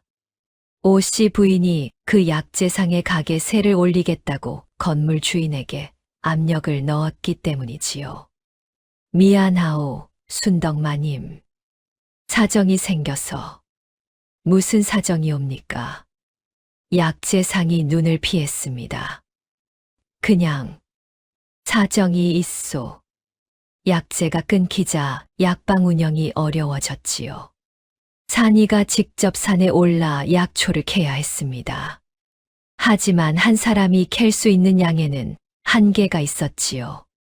환자가 줄었습니다. 약이 없으니 환자를 돌려보내야 했지요. 죄송합니다. 약재가 떨어져서. 순덕이 고개를 숙일 때마다 가슴이 찢어졌습니다.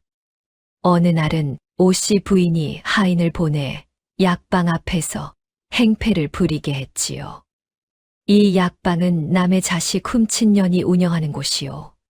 여기서 약 짓지 마시오. 하인이 큰 소리로 외쳤습니다. 장터 사람들이 모여들었지요. 순덕이 뛰어나왔습니다. 당장 그만두시오.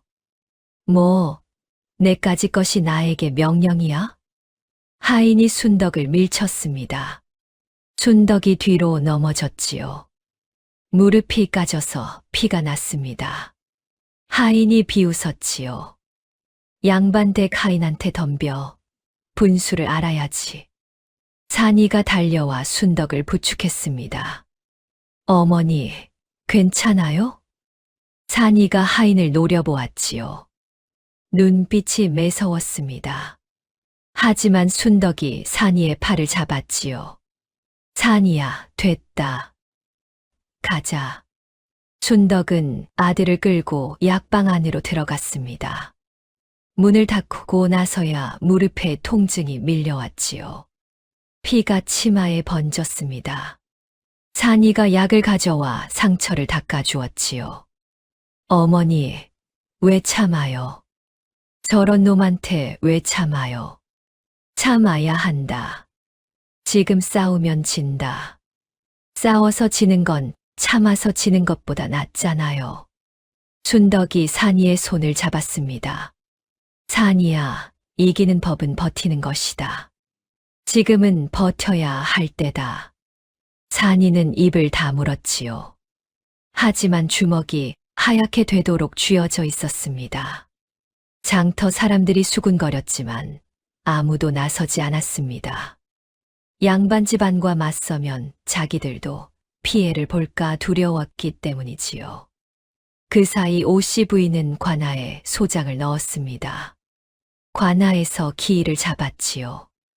보름 뒤 공판이 열린다는 통보가 왔습니다. 그날 밤 부자 영감이 찾아왔지요. 허리를 고쳐준 그 부자 영감이었습니다.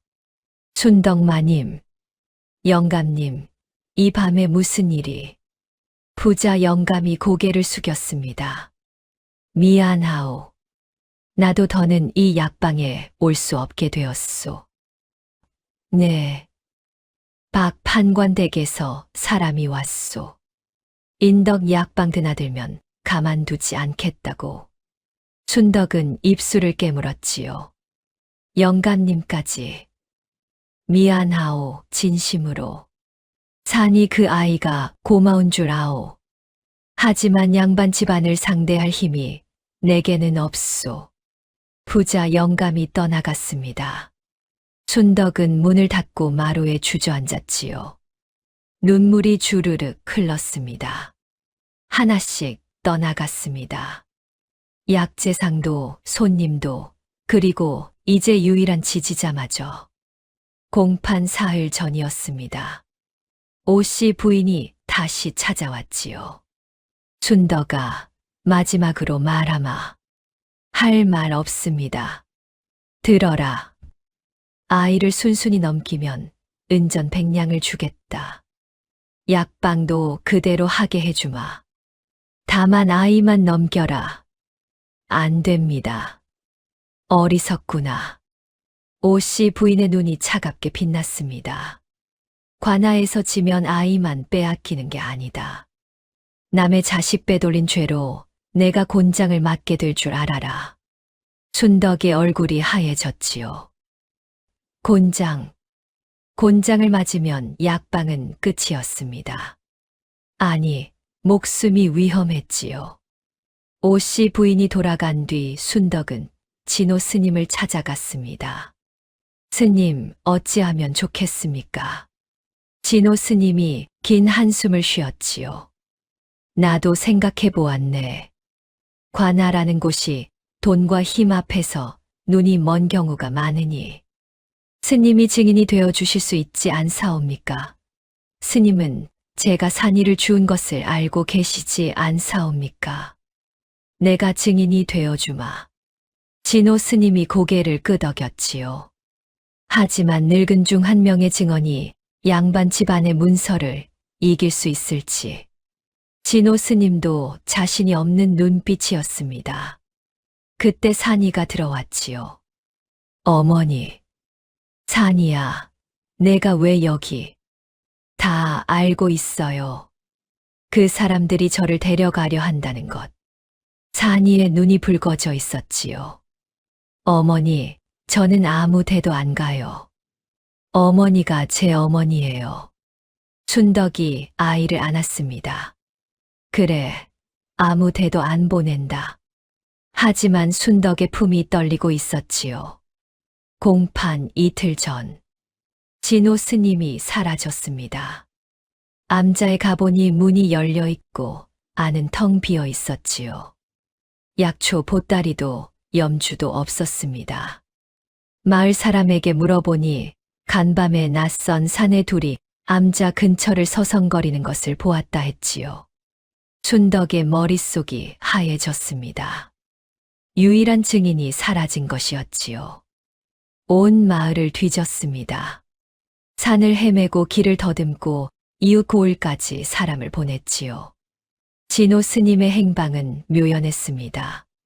스님이 떠날 분이 아닌데 산이가 말했습니다. 오씨 부인이 한 짓이다. 순덕은 직감했지요. 하지만 증거가 없었습니다. 순덕은 밤잠을 이루지 못했지요. 증거가 없었습니다. 산이가 자기 아이라는 증거. 아니, 산이가 금이의 아이가 아니라는 증거. 어떻게 증명한단 말입니까? 공판 전날 밤이었습니다. 순덕은 빈 약방에 홀로 앉아 있었지요. 약장 서랍을 하나하나 열어보았습니다. 텅 비어 있었지요.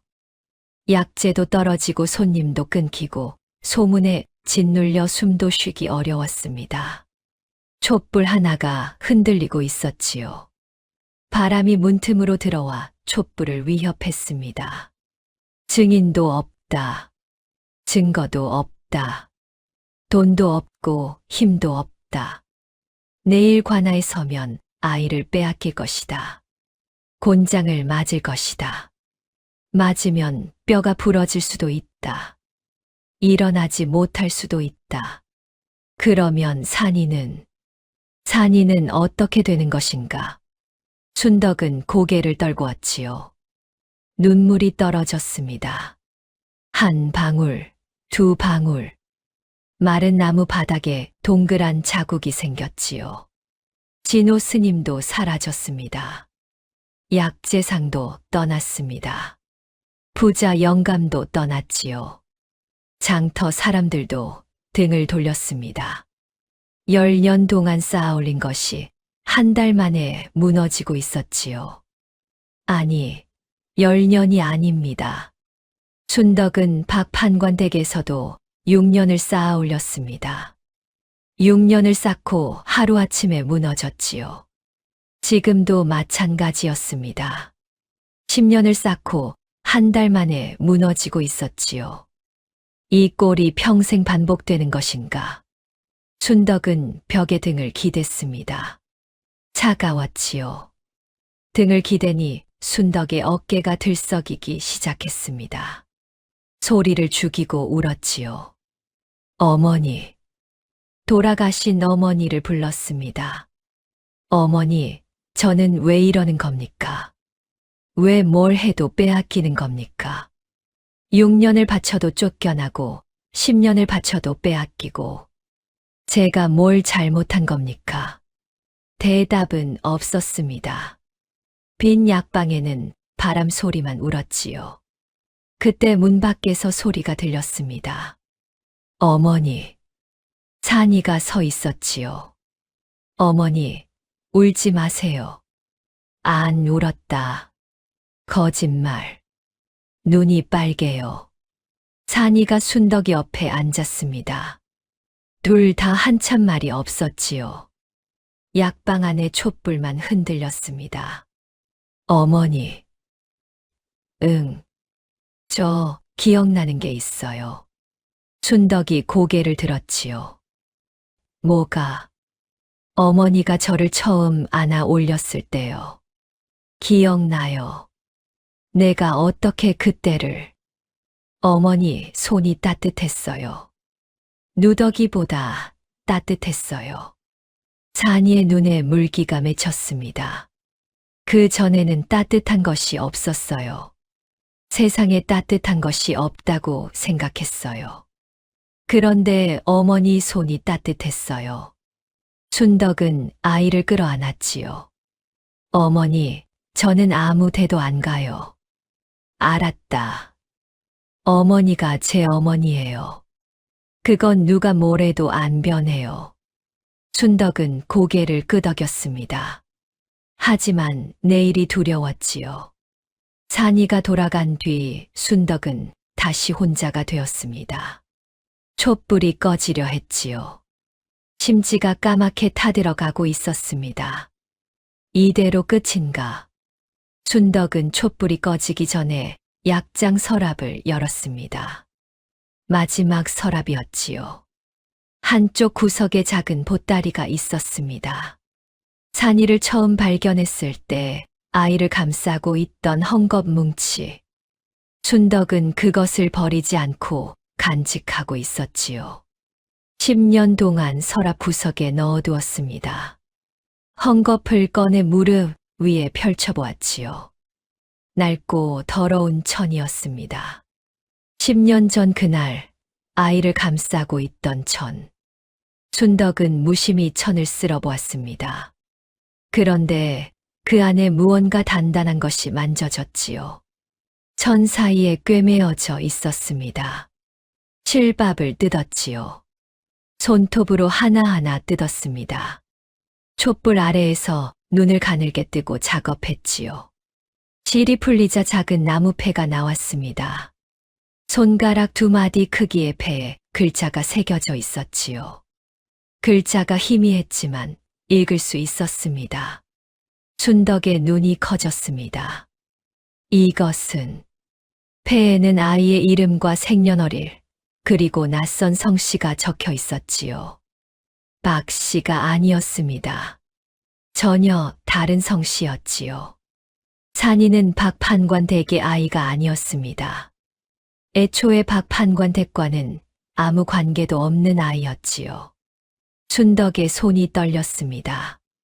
이 나무패가 있으면, 이것이면 금이가 친어미가 아니라는 것을 증명할 수 있었지요. 하지만 나무패만으로는 부족할 수도 있었습니다. 오씨 부인이 위조라고 우길 수 있었지요. 순덕은 생각했습니다. 생각하고 또 생각했지요. 그때 문득 떠오른 것이 있었습니다.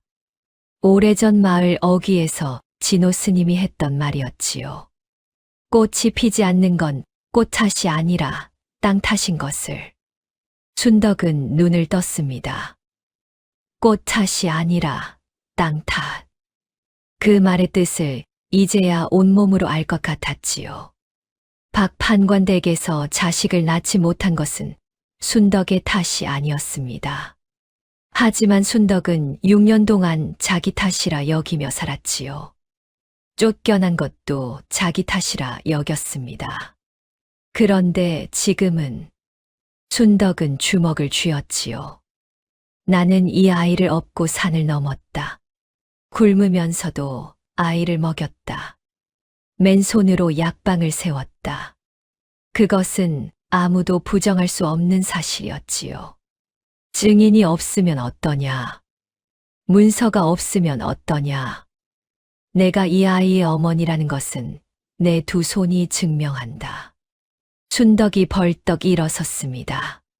촛불이 활활 타올랐지요. 그리고 산이의 말이 떠올랐습니다. 어머니가 저를 처음 안아 올렸을 때요. 어머니 손이 따뜻했어요. 순덕이 고개를 들었지요. 산이의 몸에는 증거가 있다. 왼쪽 어깨의 복숭아, 모양 붉은 점. 순덕은 산이를 처음 안아 올렸을 때 그 점을 보았습니다. 금이가 진짜 친엄이라면 아이의 몸에 대해 알아야 했지요. 그 점의 모양, 위치, 크기. 순덕은 그것을 알고 있었습니다. 10년을 키웠으니까요. 매일 목욕을 시켰으니까요. 열이 나면 밤새 등을 닦아주었으니까요. 아이 몸의 상처 하나, 점 하나까지 순덕은 알고 있었지요. 금이는 모를 것이었습니다. 한 번도 이 아이를 키운 적이 없으니까. 한 번도 이 아이를 안아본 적이 없으니까요. 나무패를 가슴에 품었습니다. 내일 관아에서 가리겠다.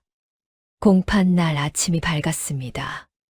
하늘은 흐리고 바람이 차가웠지요. 관아 마당에 사람들이 모여 있었습니다. 소문을 듣고 구경 온 장터 사람들이 빼곡했지요. 인덕 약방 그 여인과 박 판관 댁이 아이를 놓고 다툰다더라. 결국 관아까지 왔구먼. 쯧쯧, 어떻게 되려나. 오씨 부인이 먼저 와 있었습니다. 비취색 비단에 금비녀 산호 놀이개. 화려한 차림이었지요. 옆에 금이가 서 있었습니다. 연분홍 비단 저고리의 은비녀, 얼굴에 눈물 자국이 어른거렸지요. 그 뒤에 박 판관이 검은 가세, 회색 두루마기 차림으로 서 있었습니다. 고개를 숙이고 있었지요. 순덕이 들어왔습니다. 옥색 저고리에 감색 치마. 화려하지 않았지만 깨끗한 차림이었지요. 산이가 순덕이 옆에 섰습니다. 백색 도포에 약상자를 맨 당당한 모습이었지요. 원님이 자리에 앉았습니다.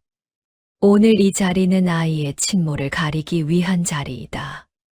양쪽 모두 말할 기회를 주겠으니 차례대로 진술하라.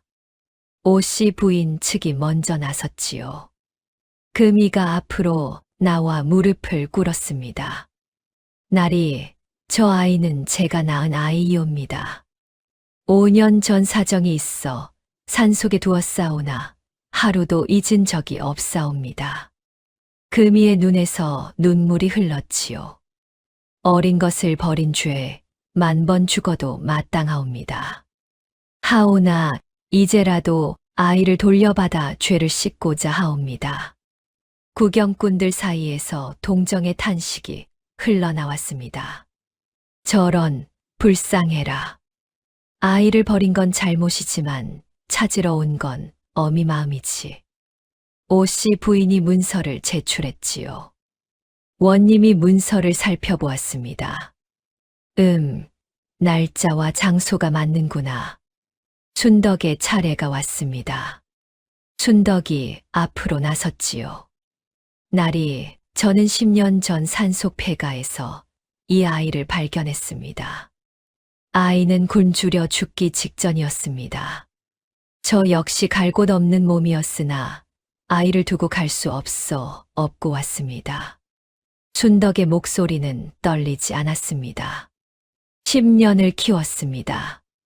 굶으면서도 아이를 먹였고 밤새 일하면서 약방을 세웠습니다. 이 아이의 첫 신발을 사준 것도 저이고, 이 아이에게 글을 가르친 것도 저이고, 이 아이가 아플 때 밤새 등을 닦아준 것도 저입니다. 관아 마당이 조용해졌지요. 날이 한 가지 여쭙겠습니다. 원님이 고개를 끄덕였습니다. 순덕이 금이를 돌아보았지요. 이 아이의 친엄이라 하였습니까? 금이가 고개를 끄덕였습니다. 그렇사옵니다. 그렇다면 묻겠습니다. 순덕의 눈이 날카로워졌지요. 이 아이의 왼쪽 어깨에 무엇이 있습니까? 관아 마당이 쥐 죽은 듯 고요해졌습니다. 금이의 얼굴이 굳었지요. 왼쪽 어깨에 점이 있사옵니다. 무슨 모양의 점입니까? 금이가 입술을 깨물었지요. 눈이 흔들렸습니다. 오씨 부인이 뒤에서 무언가 속삭이려 했지만 원님의 눈초리에 입을 다물었지요.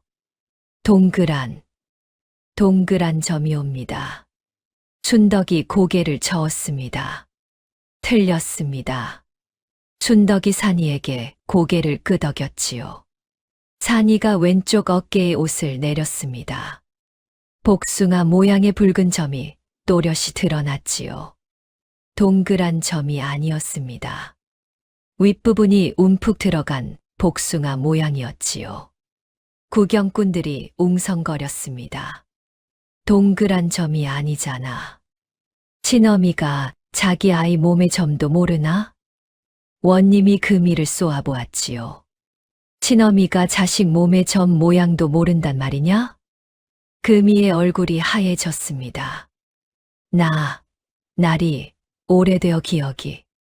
더 묻겠습니다. 순덕이 말을 이었지요. 이 아이가 3살 때 넘어져서 다친 곳이 있습니다. 어디입니까? 금이가 대답하지 못했습니다. 이 아이가 가장 좋아하는 약초가 무엇입니까? 금이가 고개를 숙였지요. 이 아이가 겨울이면 손발이 트는데 어디가 가장 먼저 틉니까?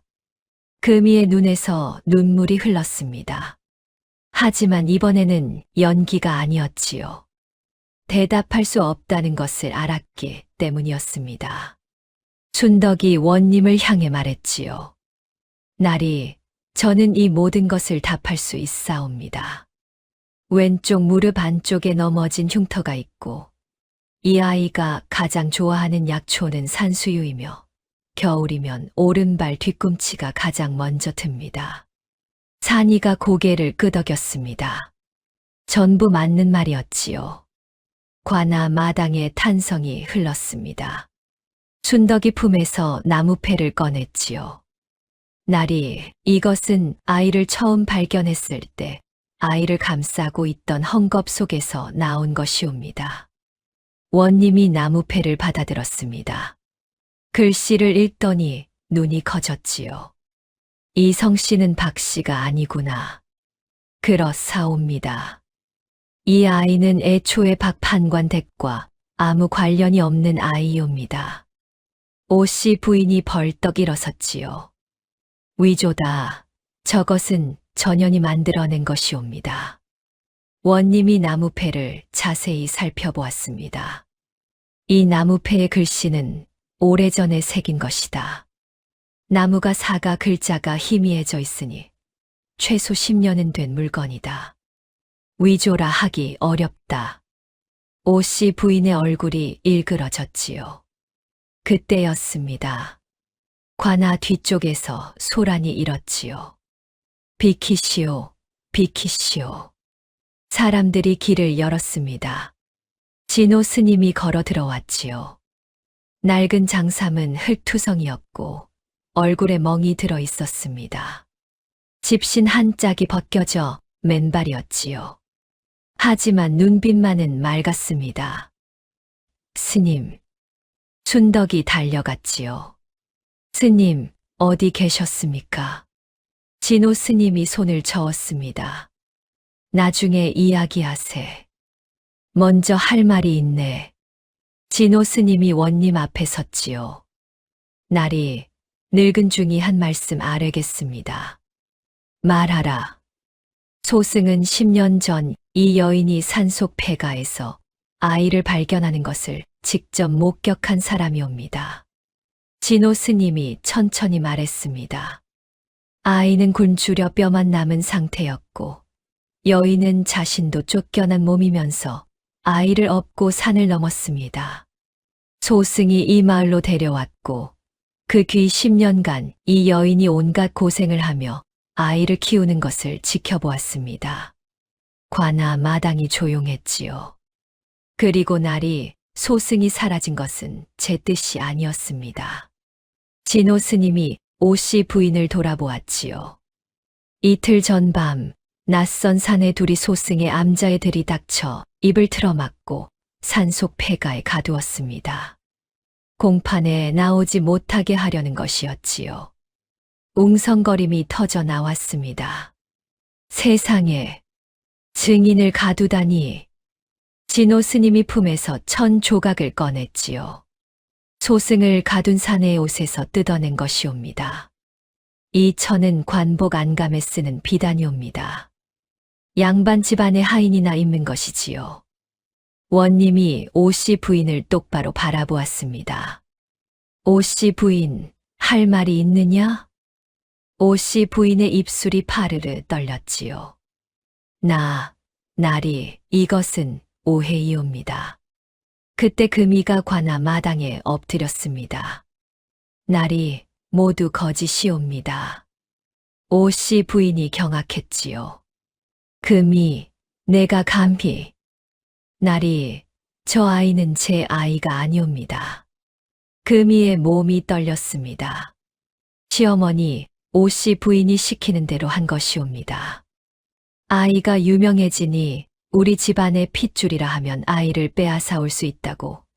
그러면 그 의술로 집안에 부귀를 가져올 수 있다고 하셨습니다. 관아 마당이 발칵 뒤집어졌지요. 문서도 시어머니가 만들게 한 것이옵니다. 순덕 언니가 아이를 주운 때를 조사한 뒤에 거꾸로 적은 것이옵니다.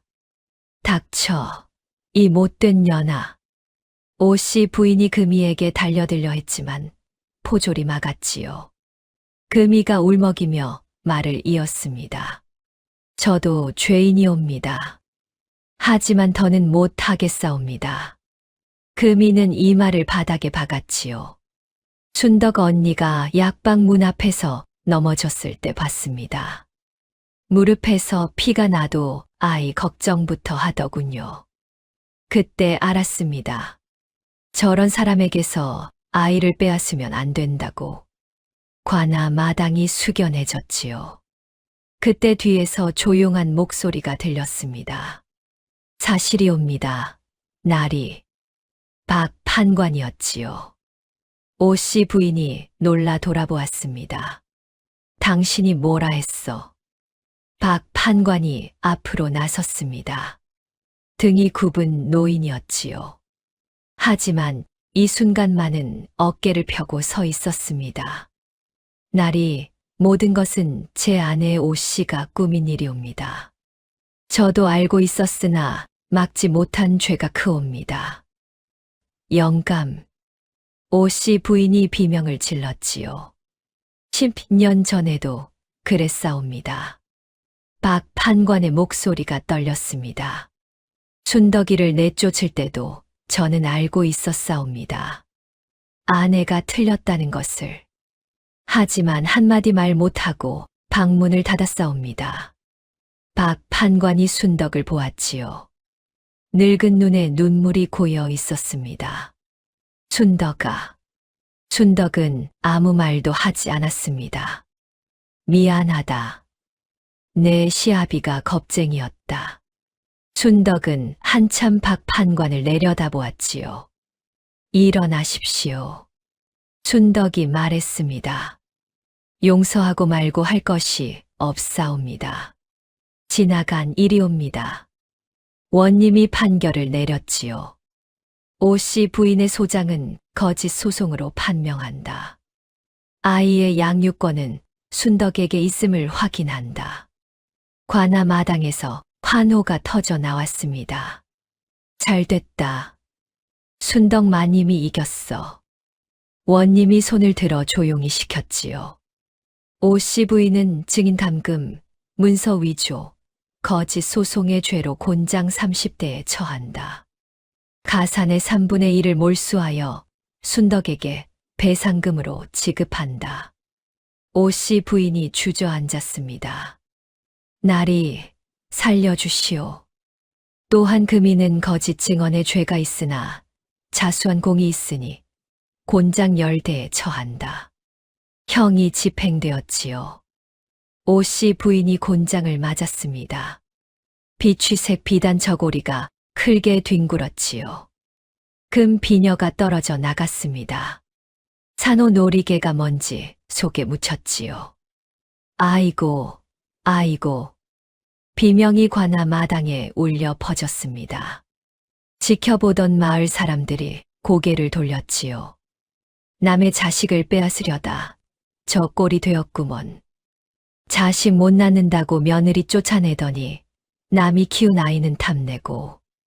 형 집행이 끝난 뒤 오씨 부인은 하인에게 부축을 받아 겨우 일어섰습니다. 화려했던 모습은 간데없고 먼지투성이 얼굴에 눈물 콧물이 범벅이었지요. 관아를 나서는 순덕의 발걸음이 가벼웠습니다. 산이가 달려와 순덕을 안았지요. 어머니, 이겼어요. 그래, 이겼다. 진호 스님이 다가와 빙그레 웃었습니다. 순덕이 대단하구먼. 스님 덕분입니다. 내가 한 일이 뭐가 있나. 다 내가 한 거지. 장터 사람들이 몰려와 축하했지요. 순덕마님 축하하오. 우리가 편 못 들어준 거 미안하오. 인덕 약방 다시 장사합시다. 우리가 약재 대드리리다. 순덕은 고개를 숙여 인사했습니다. 감사합니다. 세월이 흘렀습니다. 인덕 약방은 다시 문을 열었지요. 아니, 다시 연정도가 아니었습니다. 공판 이후 소문이 퍼지면서 인덕 약방의 명성은 더욱 높아졌지요. 혼자서 아이를 키우며 약방을 세운 여인, 양반 집안의 횡포에 맞서 이긴 여인, 먼 고을에서까지 손님이 밀려왔습니다. 산이는 어의원의 정식으로 발령을 받았지요. 15살 의생, 나라에서 가장 어린 의생이었습니다. 하지만 산이는 한양에 올라가지 않았지요. 원님에게 청을 넣었습니다. 나리, 소인은 이곳에서 백성을 돌보고 싶사옵니다. 어머니 곁에서 약방을 지키겠사옵니다. 원님이 허락했지요. 순덕은 그 소식을 듣고 울었습니다. 기뻐서 운 것이었지요.